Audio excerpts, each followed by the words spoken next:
Hello সুপ্রিয় দর্শক, আপনারা কেমন আছেন? আশা করছি খুব ভালো আছেন।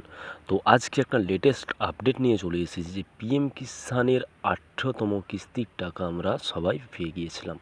তো পিএম কিষানের ১৯তম কিস্তির টাকা কবে দেবে? তো বন্ধুরা, আমরা ২০২৪ সালে ১৮তম কিস্তির টাকা আমরা পেয়েছিলাম ৮ই অক্টোবর থেকে ১৫ই অক্টোবরের মধ্যে। তো এবারে বছরের শেষ, তো আমরা পিএম কিষানের ১৯তম কিস্তির টাকা কবে পাবো?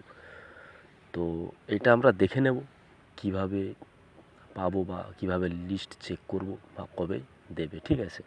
তো বন্ধুরা, ১৮তম কিস্তির টাকা যখন চাষি ভাইরা পেয়েছিল, তো অনেক চাষি ভাইয়ের ক্ষেত্রে প্রবলেম হয়েছিল যে ওনাদের ২ থেকে ১০ দিন বা ১০ দিন থেকে ১৫ দিন বাদে ওনাদের অ্যাকাউন্টে টাকা ঢুকেছিল।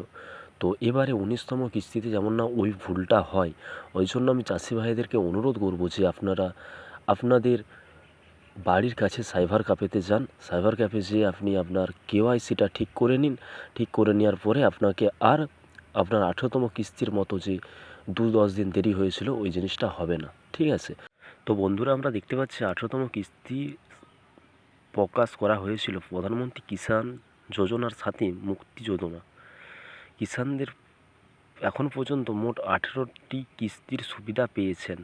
৫ই অক্টোবর ২০২৪-এ ১৮তম কিস্তি প্রকাশ করা হয়েছিল, যাতে ৯.৪ কোটিরও বেশি কৃষক ২,০০০ টাকা সুবিধা পেয়েছেন এবং কিস্তির টাকা সরাসরি আপনাদের অ্যাকাউন্টে পাঠানো হয়েছিল। ঠিক আছে বন্ধুরা? তো এখন আপনার জানা উচিত যে পিএম কিষাণের যোজনার অধীনে প্রতিটি কিস্তি প্রায় ৪ মাসের ব্যবধান পাঠানো হয়।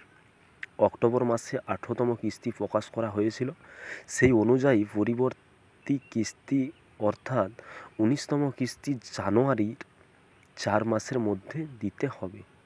তাই জানুয়ারির ১৯তম কিস্তি মুক্তি পেতে পারে বলে আশা করা হচ্ছে। তবে এই বিষয়ে অনুষ্ঠিত তথ্য এখনও দেওয়া হয়নি। আপনারা যদি চ্যানেলে নতুন হয়ে থাকেন তো চ্যানেলটিকে অবশ্যই সাবস্ক্রাইব করবেন এবং লাইক, কমেন্ট, শেয়ার করতে ভুলবেন না।